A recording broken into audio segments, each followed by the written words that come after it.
Hello everyone, வணக்கம். இன்றைக்கி wireless குக்கிங்கில் நம்ம கோகோனட் மில்க் லட்டு எப்படி பண்ணுறது அப்படின்னு பார்ப்போம். அதுக்கு வந்து தேவையான இன்க்ரீடியன்ட்ஸ் பார்த்திங்கன்னா 3 தான். மில்க் பவுடர், அதுக்கப்புறம் இது வந்து கோகோனட் பவுடர் இது மாதிரி கிடச்சிச்சு. ஸோ இது மாதிரி கோகோனட் பவுடர் எடுத்துக்கிட்டேன்.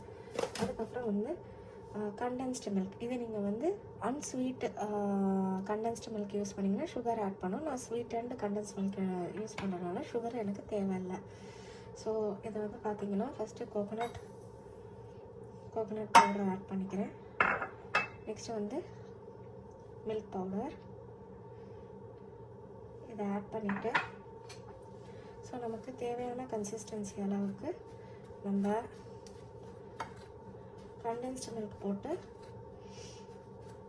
இது அப்படியே பால் மாதிரி வர அளவுக்கு நம்ம வந்து டவ் மாதிரி ஃபார்ம் பண்ணிவிட்டு அதுலேருந்து நம்ம வந்து லட்டு மாதிரி வந்து பிடிக்க போகிறோம். இதுலேருந்து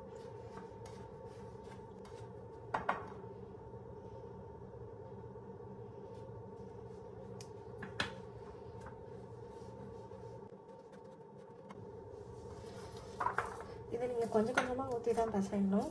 ஸோ உங்களுக்கு வந்து நல்லா வந்து லட்டு பிடிக்கிற சைஸுக்கு வர அளவுக்கு நீங்கள் வந்து பிசைஞ்சிக்கணும். பாருங்கள், நான் ஸ்மாலாக தான் லட்டு பிடிக்க போகிறேன், சின்ன சின்ன லட்டுவாக.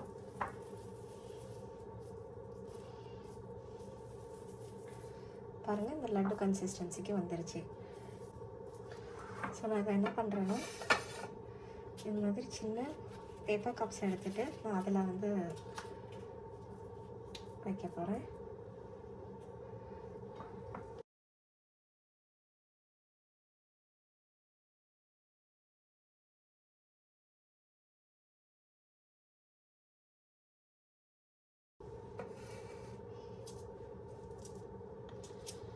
ஸோ இதுக்கு வந்து கார்னிஷிங்க்கு நான் வந்து பாதாம் எடுத்திருக்கேன். பாதாமை வந்து கட் பண்ணிக்கோங்க. இது மாதிரி ஸ்மால் பீசஸாக கட் பண்ணிவிட்டு இதை அப்படி வச்சுக்கோங்க.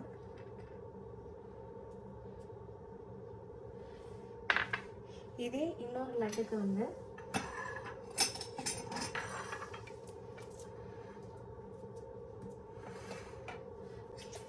தேங்காய் பவுடரை கூட நீங்கள் அதில் வந்து தூவிக்கலாம் லைட்டாக.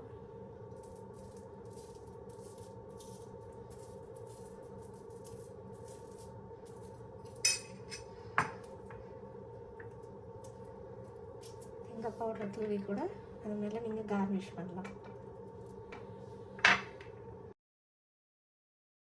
சிம்பிளான கோகோனட் மில்க் லட்டு ரெடி ஆயிடுச்சு.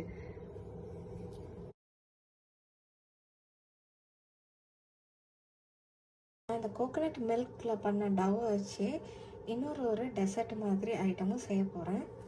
அதுக்கு நான் அது மாதிரி ஒரு மோல்டு மாதிரி எடுத்துக்கிறேன். ஸோ நீங்கள் லட்டு மாதிரியும் செய்யலாம், இல்லாட்டினா ஒரு ஸ்மால் கேக் மாதிரியும் செய்யலாம். இந்த மோல்டில் வந்து உள்ளே வந்து நான் லைட்டாக பட்டர் தடவிருக்கேன். பட்டர் தடவிட்டு நீங்கள் இதை எடுத்து ஃபில் பண்ணுங்கள்.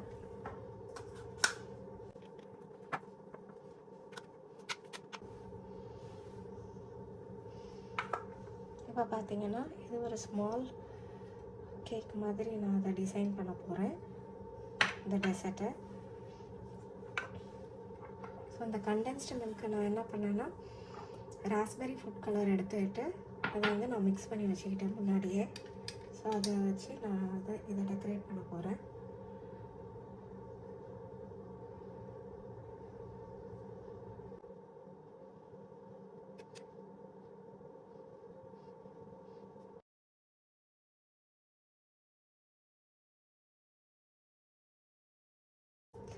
டெக்கரேட் பண்ணுறதுக்குமே நான் இந்த மாதிரி ஆல்ரெடி டாப்பிங்ஸ் வாங்கி வச்சுருக்கேன்.